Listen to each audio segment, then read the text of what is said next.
welcome back to the Surf Mastery Podcast. Today's guest is Oscar Hetherington.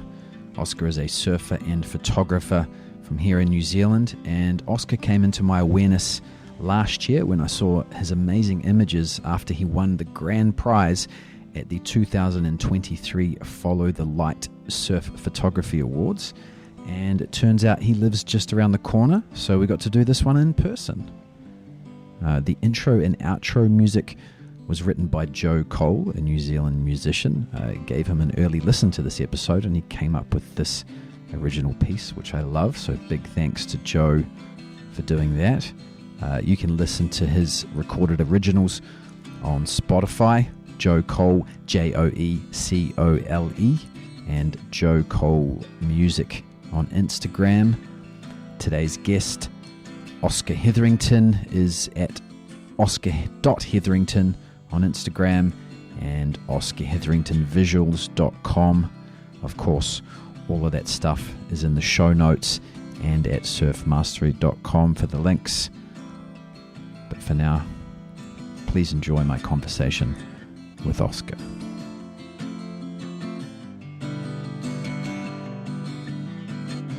When did you start surfing? I started surfing probably, I think I was 7 or 8 years old. Yeah, we lived in Australia for a couple of years, luckily enough. I'm up in Queensland near Noosa, so yeah, picked up a surfboard then.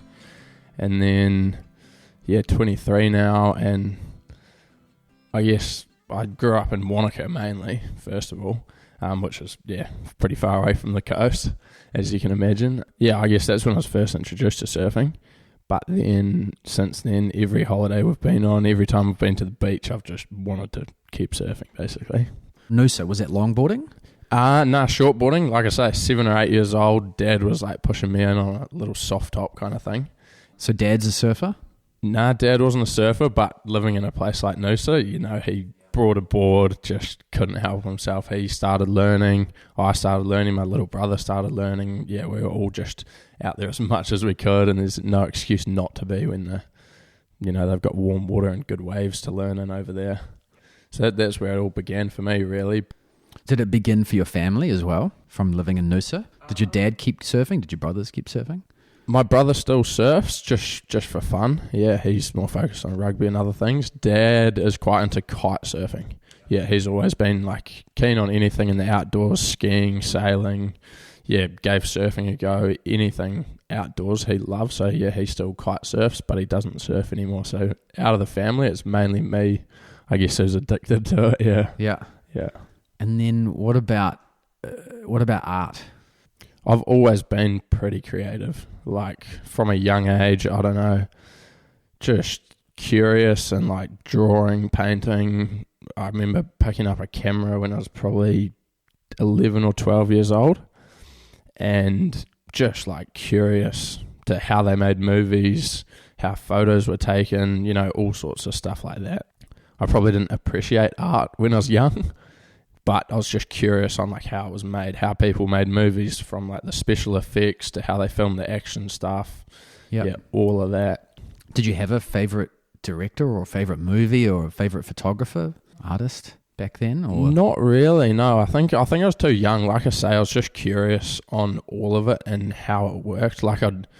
You'd watch a movie and there'd be some shots where I'd just think, how did they do that? Was it a drone or a helicopter or a gimbal, or a lot of it was movie stuff. But yeah, I guess I was too young to kind of think too deeply into to understand how it was actually done and have favourites and things like that, yeah. So you were in awe of cinematography? Yeah, I'd say that's probably the best way to put it. Yeah. And just watching any type of sport, really, from rugby to surfing to diving, all of that stuff. You'd watch it and just go, far out, that looks amazing. I want to go and do that activity first of all, but then how do you show other people kind of the things you get up to and the adventures and the stories behind the sport, I guess, yeah. Yeah. Yeah. Initially, I started shooting. It was nothing to do with photography, really. It was, like I say, being in Wanaka once again, going on adventures, going skiing and fishing and mountain biking, all of that. It was going to amazing places, seeing amazing things, doing sports in the mountains, and wanting to show friends at school, wanting to show mum and dad, hey, this is the amazing snow we scored, or check out this fish we caught, or whatever. And then, taking photos kind of and videos of stuff like that. And then, after a while, it kind of, I don't know, everywhere I went, I was just carrying a camera going, like, just looking at the world a bit differently, I guess, as well. What was your first camera? Well, I had a GoPro to start with when I was, 11 or 12 years old. And then I had a Nikon D3000, I think it was, from memory. Yeah. Just the entry-level SLR. Yeah, nothing special. It was second-hand off Trade Me for my 14th or 15th birthday kind of thing. Yep. Yeah, and then, had that for a few years, and then just slowly upgraded to where I'm at now, What are you using now? Now I'm using all Sony, so I shoot with a Sony A7R III and a Sony A7R IV mainly. And just Sony lenses as well. And then in the water, I shoot with the Aquatech housing. Nice. Yeah. Yep. When was your first recognition of that? Hey, you're actually doing pretty well at photography or filming? A few times we went away on fishing trips or mountain biking. Like you go away for Easter weekend or whatever, and then I remember cutting up like a little, 2-minute mountain bike video, posting it on YouTube, and then you go to school next week and a few people are like, oh, that was a crazy video, like saw what you got up to on the weekend. And then I guess that kind of gave me a little bit of confidence. I probably made a few edits over a year or so, and then I actually contacted a family friend of ours who runs a mountain bike race and just said, hey, can I come and shoot this whole event for free, just to like see if I can shoot a day's worth of content and make like just a recap video for the event. And that went well. I remember staying up till like 2 a.m. editing the day of the event, put it up online like 9 o'clock the morning after, and everyone from the event was just waking up, checking Facebook and being like, oh my god, there's like a video out already. Like I just put my heart and soul into it. And then a lot of people just from that were like, oh, this is like super cool. And I guess no one had shot that event before. I guess cameras weren't like, What year was that? That would have been, I think, 2015. Yeah, so cameras were around for sure, but no one had, people had shot stills of that event, but they'd never shot a video of it. I think it was just something different, and people, were just stoked. And I had people friends from school, family, friends, all sorts of people. I think even one of the local newspapers rang me up and was like, oh, hey, that was like such a cool video, and they put it on their website or a few things like that. So that was, positive encouragement. And then from then on, I guess it slowly built the next mountain bike race. I was kind of like, oh, hey, do you guys need someone to film a little video for you? I've done this one before. And then, it's just built from there, I guess. Oh, cool. Because, this year you got recognised in the surf world for your work. Yeah. So what would that feel like? So that was for the Follow the Light Foundation Awards. That was crazy. That was, it was a strange thing, I guess, growing up in Wanaka. I was never that close to the ocean, so I could never shoot surfing that often. When I went to university, I decided, right, I'm going to go to Dunedin. There's good waves down there. I can study and just shoot as much as I can. So I went down there, and I think my first year down there, I got a few cool shots, whatever, found out those Follow the Light Foundation Awards were on, entered a few and got a bit of feedback back, and most of it was positive. And I kind of thought, this is quite cool. And the list of the people that had won that award in the past, like Nick Green, Ray Collins, Chris Burkhard, there's, just a never-ending list of people that have won it. So then I guess every year my kind of goal was to just take a few better photos just solely for that portfolio. Yeah, so they always ask for 15 images, and I had 15 good ones 4 years ago, and then a year later when it was time to enter again, I'd go, right, which ones can I swap out? And for a couple of years there, I'd swap out most of them. And then 2 years ago, I made it into the top 10, and I thought, right, I'm doing something right, heading in the right direction here and whatnot. And then last year I made it into the top 5, and I was like, right, like I'm doing everything right, but I don't know, just made a few tweaks and kind of really broke down the images that I was entering. Yeah, so broke it down to some surf action stuff, some lifestyle and like portrait stuff, like behind the scenes of surfing really, and then just some like seascapes. So just really broke it down for those 3 areas, picked my 5 favourite photos, and then ended up winning it somehow, headed over to America, and it was a crazy trip to go over there and just be recognised for like, I don't know, it had been, like I say, a goal of mine for so long. Yeah, no, that's awesome.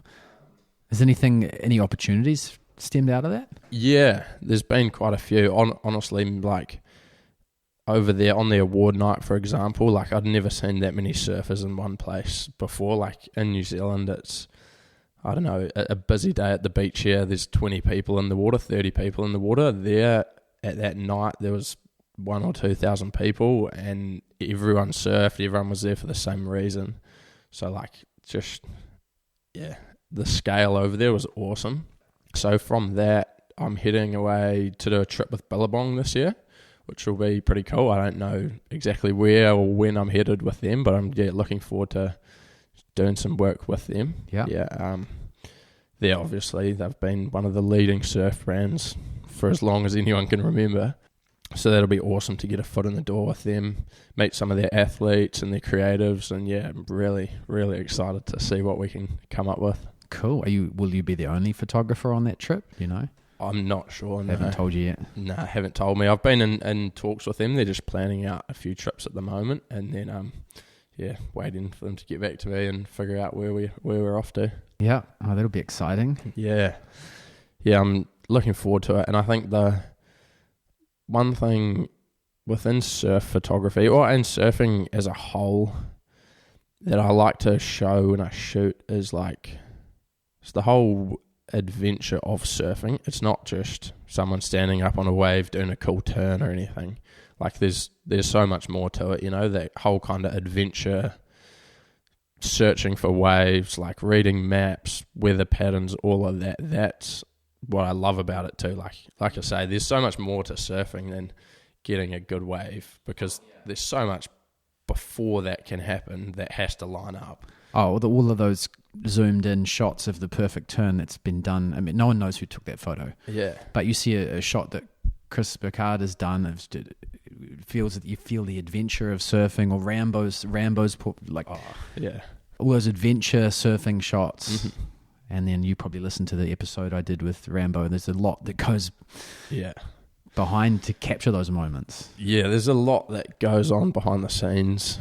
Like I spend hours on Google Maps. That's something that my mates give me a bit of shit for, because I don't know, it's like a strange obsession, but it's like just always looking for what's out there, finding new waves, looking at where storms are hitting. Like there's people have been to a lot of these breaks before and stuff, but I haven't. So it's really interesting trying to line everything up and then going to shoot that as well.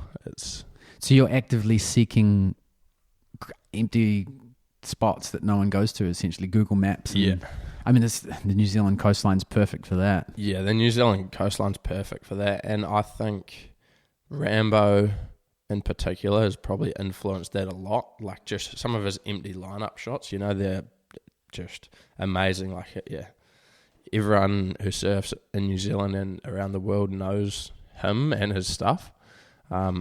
He's been probably one of my biggest influences over the years. But like you say, just checking out the coastline on Google Maps and then figuring out what swells are going to work for that spot. And you don't get it right first go. Like you might have to go back to the same spot 4 or 5 times until you get it on a good day. Or you might go back, or you might, you could get it really good the first time and then go back and back and back. And it's just, sometimes those spots are like kind of one-hit wonders in a way. Yeah. If you pull up to a spot and the waves are pumping, what's the feeling of like, do I shoot or do I surf? Or do you purposely not take a surfboard? Oh, it's an interesting one. If I'd like to say I surf when it's good, but I shoot when it's great. So there's kind of a difference for me. Like if it's anywhere, if it's out of 10, if it's like a 9 or 10 out of 10, then I'll shoot, because there's only a handful of days a year where the surf is double overhead offshore and there's 1 or 2 talented guys out, or no one out, or a few mates out, or whatever it may be. But there's a lot of days when it's good, when it's, head high, the wind's a little bit funny or whatever, but I find I can go and have a lot of fun in good waves, but it's hard to get amazing photos when the waves are just good. Like, you kind of need great waves, like I say, because I've spent hours sitting on the beach shooting mates who are like really talented surfers, and sat there for hours shooting, and it's like, it's all right, but it's not really doing its thing. And then you go home and you've got 1,000 photos to go through. You've been sitting in the cold on the beach alone for 4 hours, and you get nothing, and you're like, damn, maybe I should have just gone and surfed, because you would have had a whole lot more fun. And shooting, I guess, like, it's experience. You're watching the ocean, it's all of that. You're playing around with your camera, trying different things to make moments look amazing in those average conditions, but it's still quite hard. Yeah, I know what you mean. Yeah, to nail a shot on an average day. It's probably easier, like, if you're sitting there and it's 9 to 10 out of 10, and the swell's peaking, and you're waiting for that one set to come through, and you get the beautiful shot. There's probably no one on that set anyway. Yeah. Because they were out of position, or that's the set that you can capture from the beach. But, man, you got to know the spot inside and out to actually catch one of those waves. Oh, yeah, 100%. And I also think, like, on that note, that a few times I've been lucky enough where you'll pull up, shoot a spot for, say, an hour or two, and it's, like, great waves, like I say. It's, just perfect, picture perfect. And I'll shoot it, and I'll go, right, I've got some good shots in there, like, quickly look through my camera and go, yeah, right, I know there's some money shots in there. I'm going to go and surf, because I feel like I've captured enough to kind of, like, satisfy the photography side of it. And then going out and catching a few waves after that, that's, like, kind of the best of both worlds. Oh, yeah. Yeah. Nice. Yeah. Yeah, there was a period I did when I was probably 22, I did my ACL. So I was out surfing for a good, back then it was 12 months rehab. And I just kept going to the beach and kept taking photos and watching surfing and watching waves. And then when I got back into surfing, I was better. Yeah. And I think it was just because surfing is so much about just getting to know the ocean and the rhythms and watching waves and reading waves, that I think you get to do that in quite an intimate way with the camera.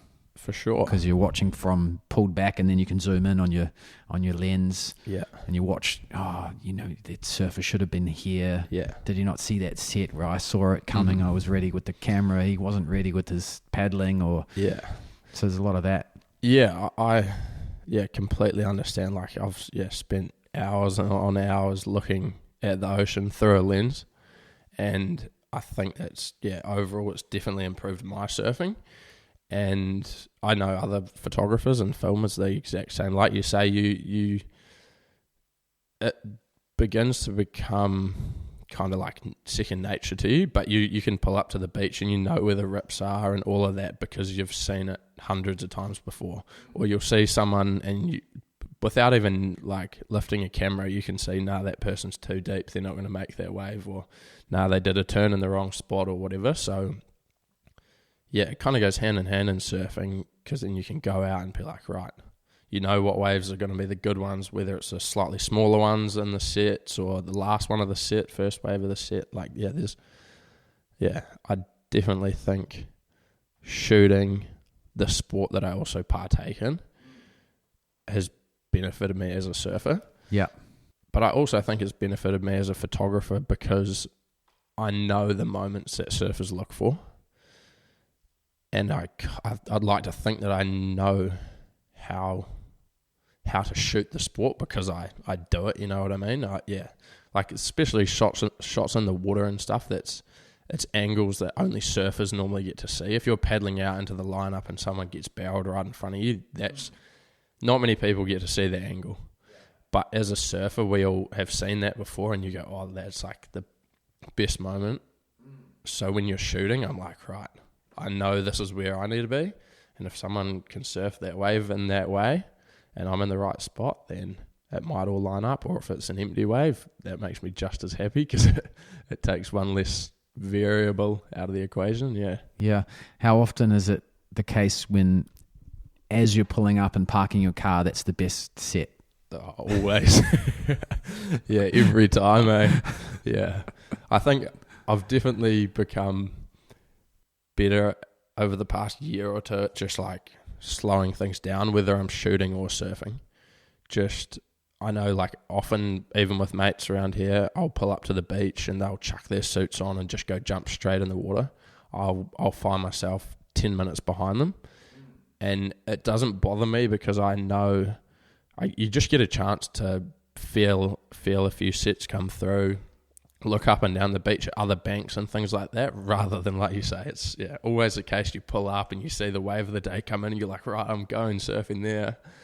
And that might not actually be the best spot. That might just be the odd fluky one that comes through and is amazing, but down the beach a few hundred meters, it could be just really consistent. Yeah, no, I mean, I think a lot of surfers don't watch the waves enough. Yeah, big time. I agree for sure. And I think that whole time thing is like slowing everything down when you're surfing is super important, I reckon. Like from shooting so much surfing, you'll often see people paddle into a wave and just rush a lot. You know, they'll jump straight to their feet like in a split second, and then they might try jam 3 or 4 turns into a wave, where you watch good guys like pros and stuff, they'll stay down for a second longer, time their pop up perfectly, and do like 2 amazing turns rather than 3 or 4 average turns. You know, I feel like, just slowing things down. It's something I've had to learn because it's kind of like controlling that like excitement and like, oh, I need to do this, or like, should I go on this one or whatever. But just, and being selective on waves as well. That's a huge thing that like a lot of people think if they get the most waves, they're having the best session, but it's kind of the quality versus quantity thing. And that. Yeah, that's certainly a detail you have to, or you can really focus on that with your photography because you get to go back and look at all the photos you took and kind of compare, why did I push the shutter then? It was a waste of, because it's not film, you don't waste any money, but you waste time going through and looking and editing, and so you narrow down your wave selection in that way, I guess. Of course that translates to your surfing, really. Yeah, for sure. And it's definitely just time watching the ocean. I was out shooting this morning and like there were some big sets coming in and I wasn't even lifting my camera to shoot them because I'd sat there for half an hour and watched a few big sets come in and they just weren't hitting the bank properly, or they were closing down, closing out. But then watching, and like some of those mid-sized ones that were coming through were actually shaped up a whole lot better, held right from out the back the whole way through to the inside and were makeable. And then a few surfers came in and were like, oh, it's pretty average out there, like didn't get any good waves. And I was like, a lot of the time they're probably looking for the biggest wave of the day or taking those set waves where it's like if they'd stood on the beach for 15 minutes before they'd gone out, it's kind of like, oh, maybe some of those mid-sized ones would have been a lot more enjoyable to surf. Yeah. Once everyone's finished surfing, they want to go somewhere else. When I was sort of your age and growing up, we just hung out at the beach, and if we weren't surfing, we usually get out quick. We wouldn't sit and watch, but we'd come in and have something to eat and watch the surf and go back out again and just hang out at the beach. There was nothing else to do. There was no smartphones. There was just watch the beach, and I think you learn a lot from that. Just watching. Yeah, for sure. And it's it's watching the ocean in that sense, but it's then watching edits and videos of pros doing their thing, watching the comp surfers, like, yeah, all of that stuff. It's all learning, whether you're breaking it down like I am with a camera, like frame by frame, right, what should this person have done here, or what would I have done there, or whatever you're doing. I think as long as you're learning as a surfer, no matter what you're learning, as long as you're learning something to do with surfing, then you're like going to be heading in the right direction. I think it's the moment that you stop learning is probably when surfing, I don't know, may become boring, or you just like not as interested in it anymore. Yeah, but I always, everything from conditions to equipment to different surf spots, swell patterns, all of that, like, yeah, learning's fun, I reckon. Yeah. I'm wondering, I always ask this question for everyone, but you have a unique perspective on it because you watch surfing a lot and probably a lot of average surfing. But what's the biggest mistake you think that beginners and intermediate surfers make? I think probably rushing again, like I say. I think a lot of people, a combination of like wave selection and people just rushing, especially like in that kind of intermediate phase of like just trying to go on any wave that comes to them. Yeah, where stopping and watching can just, I think it can improve your surfing a lot, because it's one thing to be a good surfer, but to be able to like read a wave and read the ocean and all of that, and to be able to perform at, a wave that's ever changing in front of you is, that's something quite different, I guess, to being able to do it a crazy turn. I kind of dodged that question a bit, but no, I totally agree. Everyone's rushing. I also find that in between waves, they're not like they check out. Yeah. There's one thing that I've like personally done with my own surfing recently is after every wave, when I'm paddling back out, just once I get back out the back, even if there's a set coming or whatever, just stopping and thinking, right, what did I do well on that wave? What could I have done differently? Should that bottom turn have been a little bit deeper? Should I have, when I hit that end section, should I have hit it a little bit earlier? Was I a little bit late to it? Like, transferred your weight in different ways? Just thinking about those things rather than just going, oh, well, there was a bad wave, and then paddling back out and hoping that the next one's better. It's like that kind of learning and want to improve. When you're sitting on the beach photographing, or even the water, as soon as you're like, oh, I'm just going to go to the car and grab a snack, then the wave, that's when the wave comes. Yeah. That's when, that's that set that wasn't a big set and it popped out of nowhere, and that one hit the reef just perfectly. That's the same thing when you're sitting out the back and you think, I just caught a set, I'm going to paddle back out and I'm going to talk to my friend. Yeah.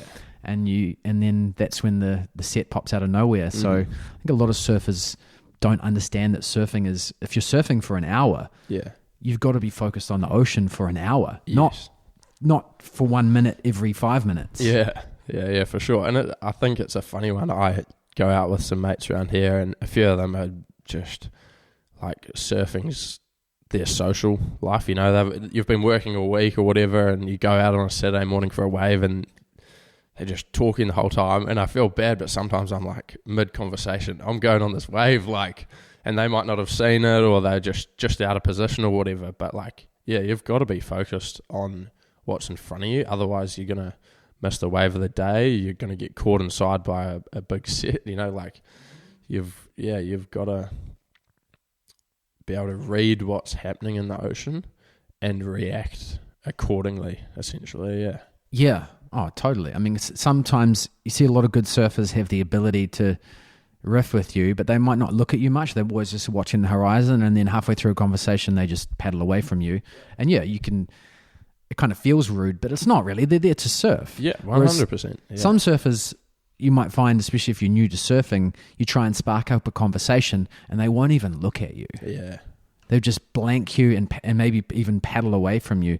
It's not because they're rude. In fact, if you went up to them when they're getting changed and asked to borrow some wax, they might be the nicest person you've ever met. Oh, for sure, yeah. But when they're surfing, it's like, don't. It's like that's their time to focus on the ocean. Exactly. And it's a classic thing, but I always like to try and, if you're like chasing waves with mates or whatever, it's like you've got so much other time to catch up with people. You know, you're going out with your friends and you've got to drive half an hour to the beach.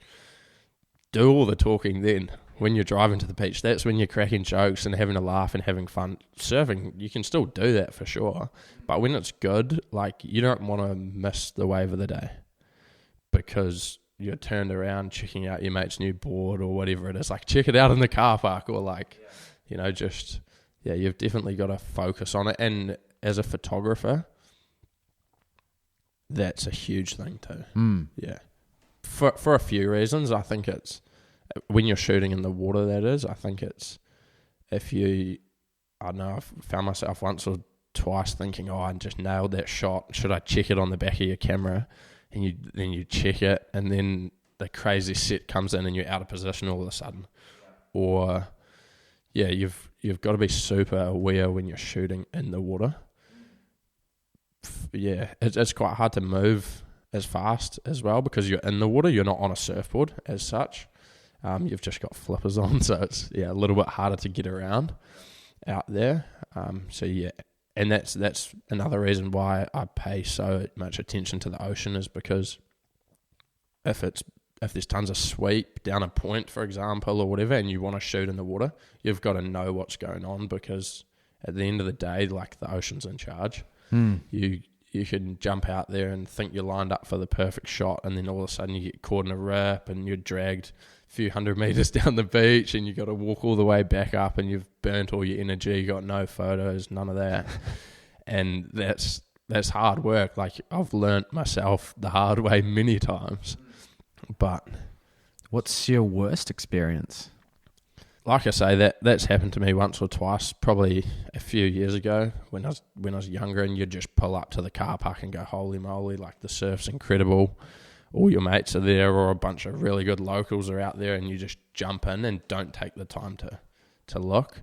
I've had one or two times down south jumping in, just not reading the rips or the sweep or whatever it is, and then all of a sudden you're a kilometre down the beach going, far out, where are my mates, where are we parked, like, and at the end of the day you just end up out of energy with nothing to show for it. And you could have avoided that situation completely if you'd stopped for 5 minutes and looked and figured things out a little bit. One memory that springs to mind was just after one of the COVID lockdowns.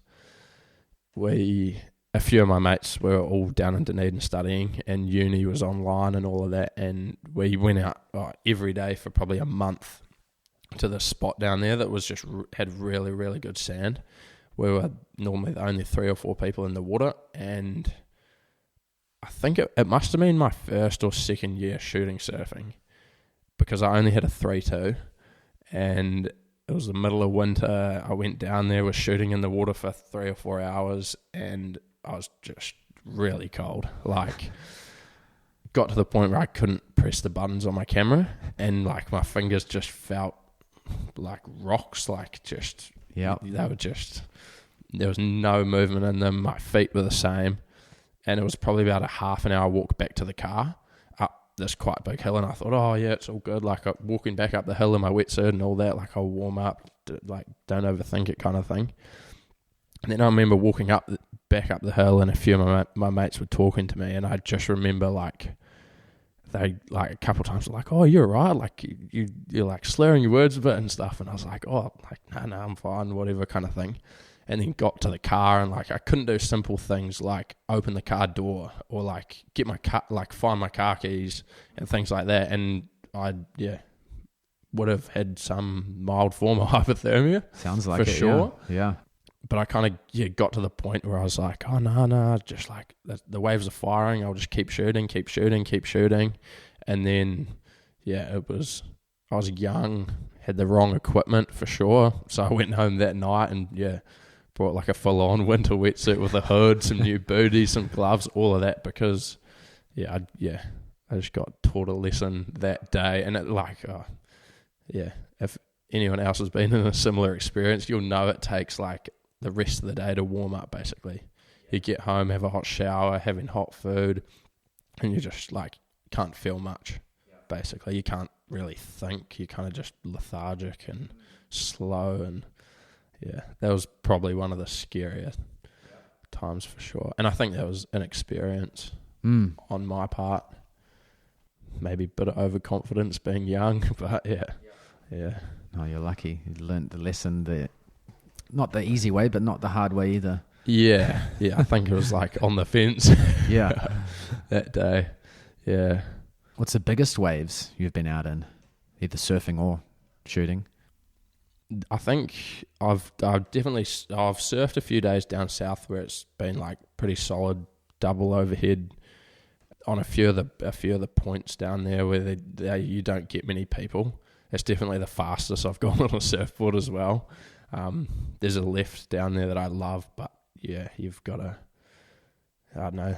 It's a funny point break. I'm not going to name it or anything, but like the wave breaks along the point, but just like a lot of points, there's no beach or anything that it goes into. It kind of just like sweeps past the coast and then just like goes back to nothing. Like it's just open ocean, and you sit out there some days and it's so scary because like the water's dark and deep and murky. There's kelp around, there's big sea lions, and that's probably some of the biggest and like spookiest at the same time conditions that I've surfed in.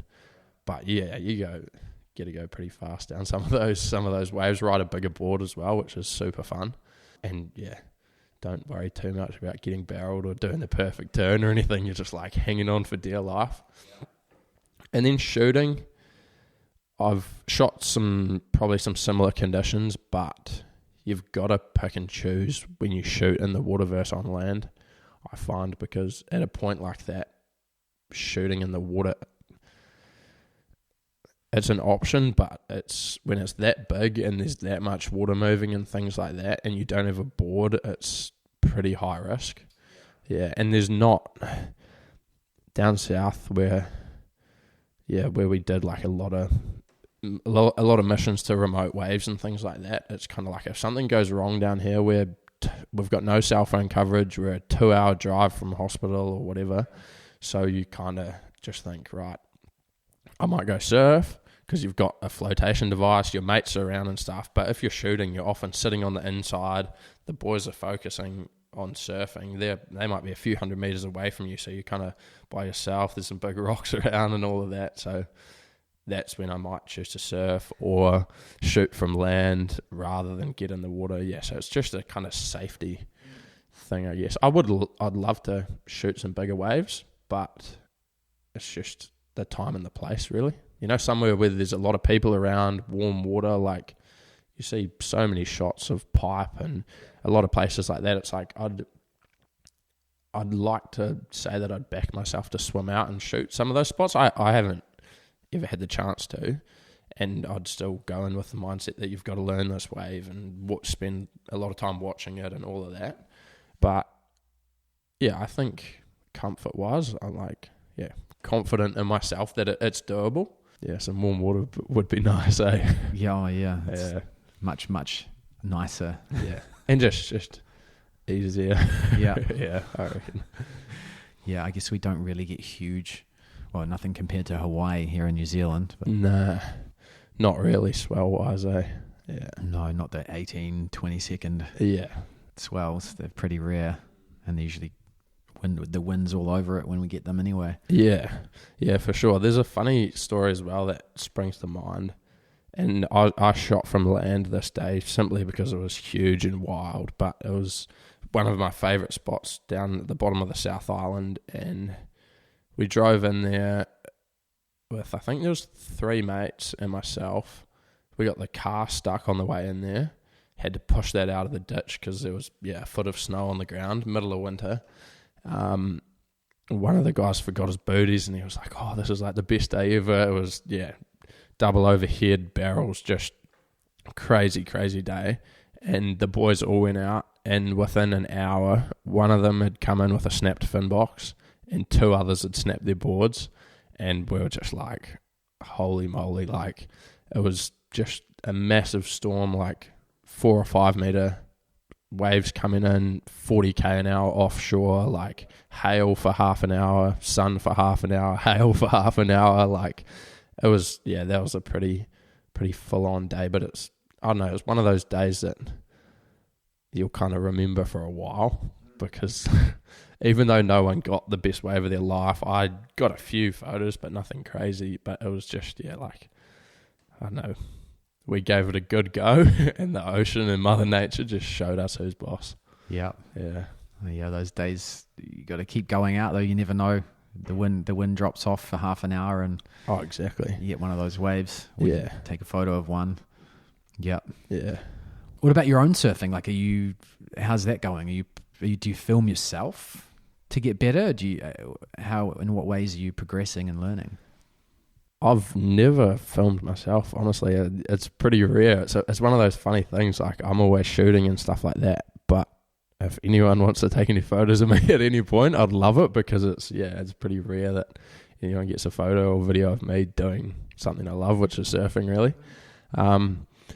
But yeah, I'm definitely surfing a lot more now than I used to, because, like I say, that I'm just shooting when it's really good, when it's like, one of the best days of the year kind of thing. That's when I'll shoot, and if it's not quite up to that standard, I'll go and surf. So I find that I'm surfing 2 or 3 times a week and shooting a couple times a month still. Like, I like to keep my camera with me in case the conditions turn on, even for half an hour or whatever.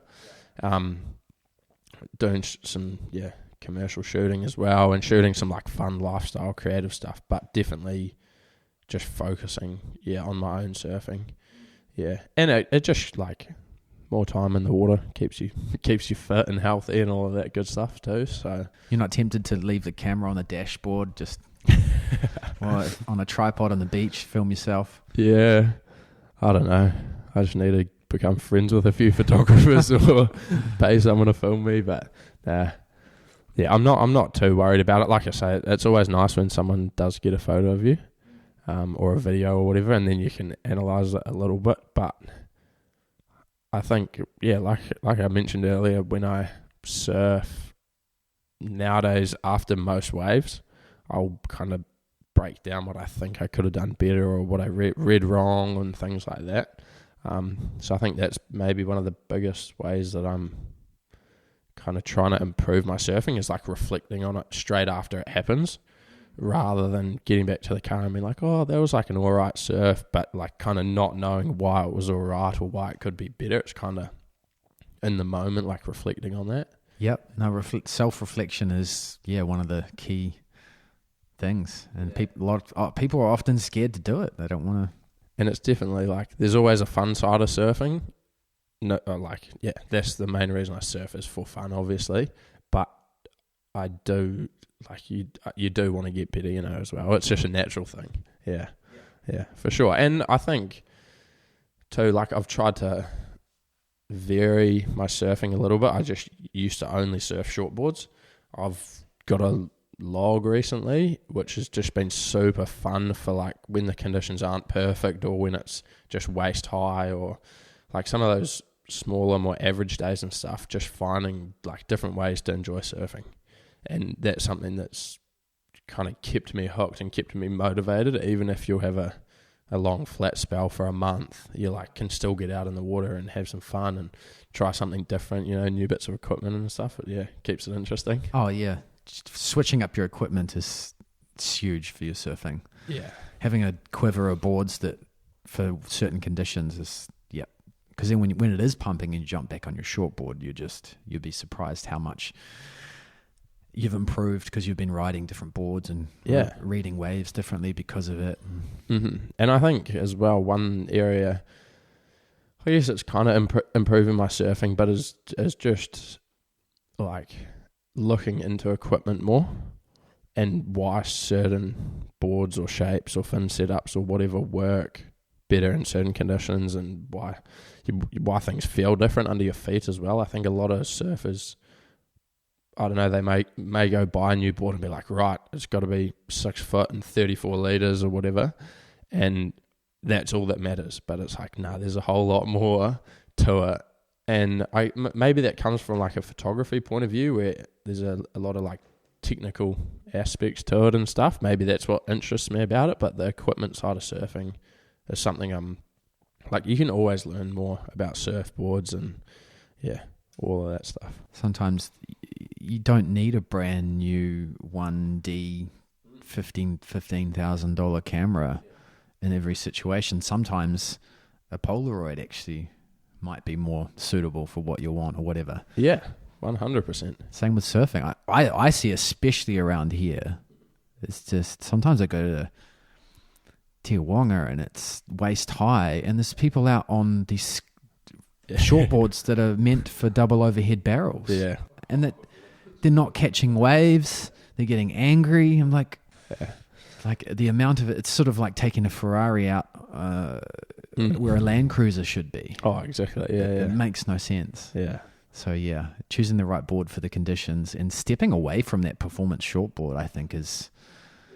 Whereas overseas, especially in California, like there's, people are embracing the bigger, more alternative surfboards. I mean, look at some of like Album Surf. Yeah, I don't know if you follow them at all. Yeah. Like even when pros stop, when they're not competing, they're not on those boards either. No, very rarely. Like only the good days. Yeah, they're on a fish or some weird shape or a longer board or whatever. So and all of that, like trying different equipment and surfing different spots, like they go hand in hand. But it's that like new experience or new feeling or like experimenting and exploring. That's what keeps it interesting. You know what I mean? It's like you never quite know what you're gonna get.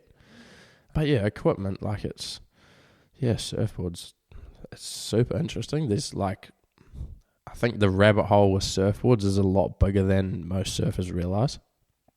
Like you say, people will go out when it's waist high and they'll be on a short board that's super high performance, like 28 litres or whatever, and it's just like, maybe you should have brought a mid-length out or a log or just something different. Yes. Yeah, people think stab in the dark is enough variance in surfboards where they're refining millimeters. It doesn't make any sense to me. I think big surfboards are underrated and hugely. So it's so much fun surfing on a log, like a longboard or a log. In my opinion, it's different as well. Like you have to read the wave differently, you have to react differently, or you react and the board. The board doesn't. It takes a lot longer, but it's all improves your surfing and keeps it fun and exciting too. You mentioned exploration and adventure a lot. How important is that to you? I think that's super important.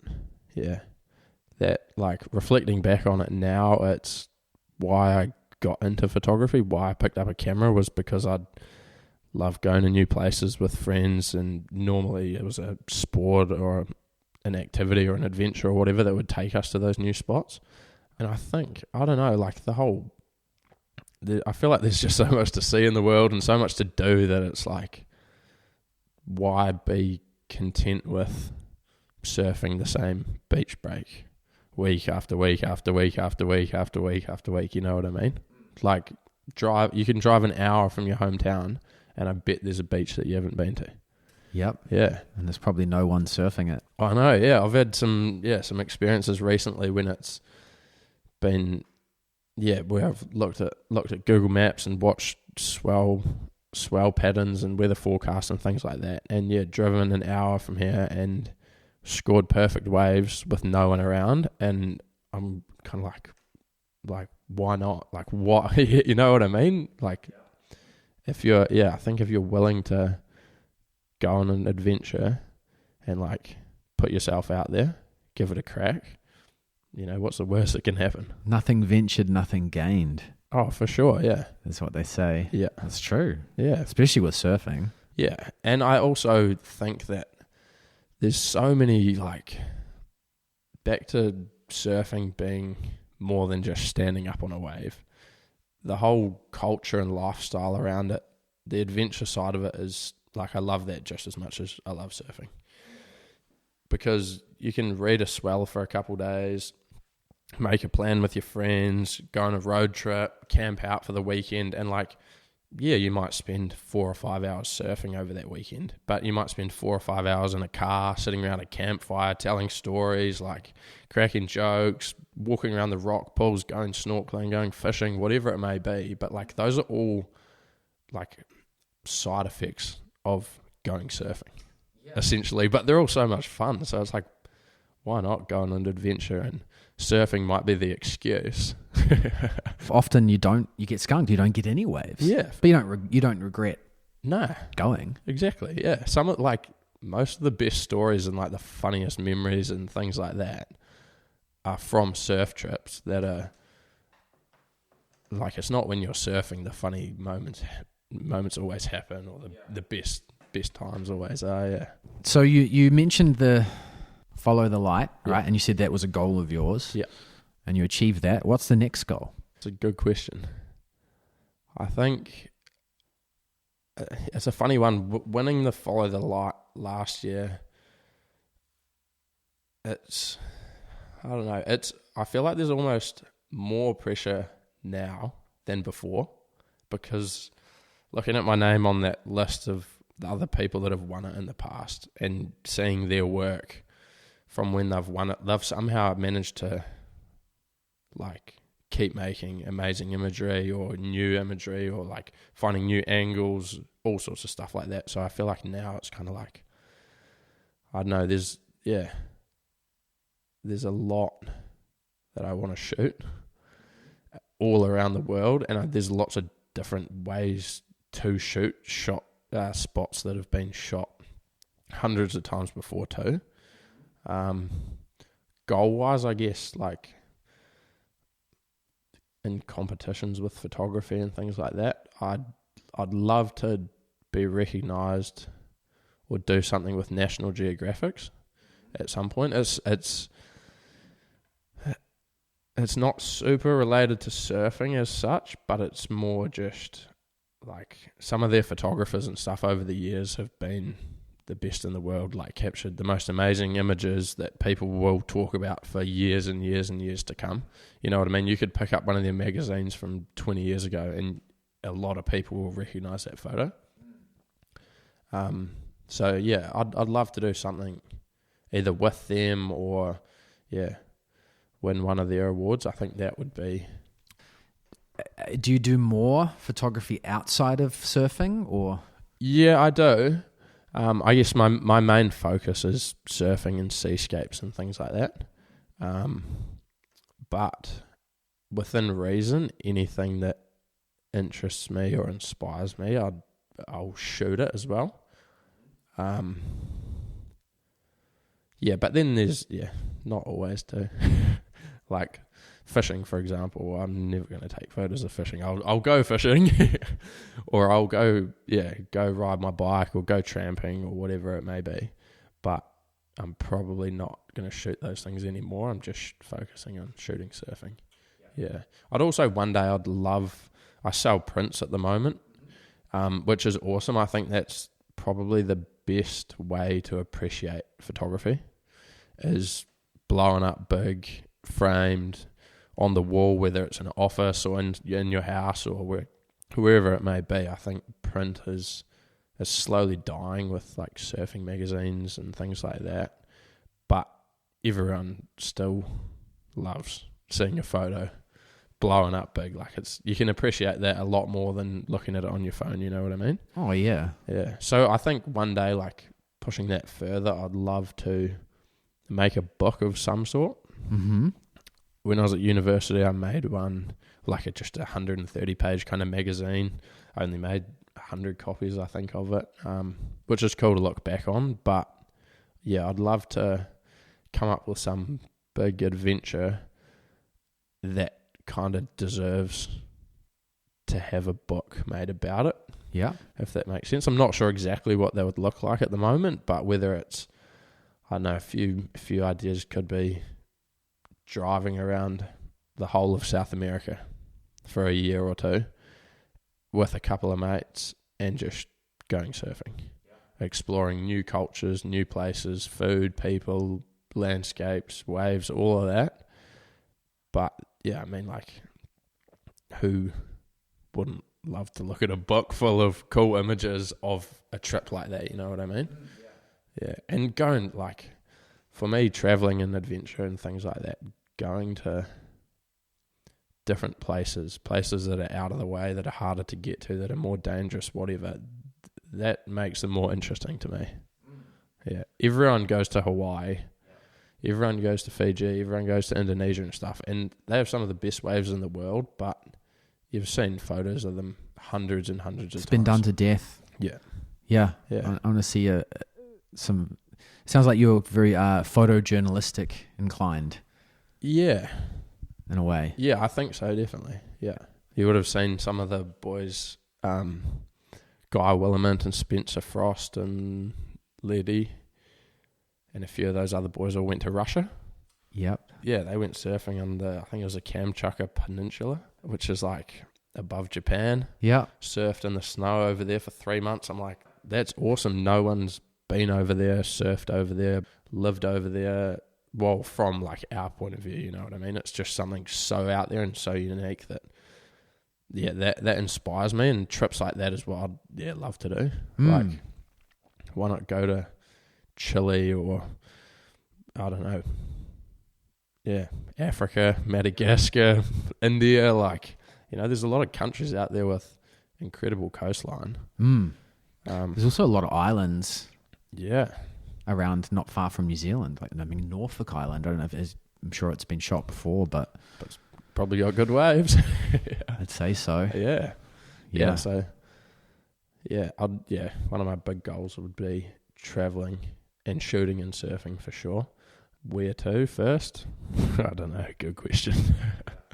There's too many options at the moment. Yeah, well, you never know what might happen with Billabong. Yeah, exactly. Might lead somewhere else, and for sure.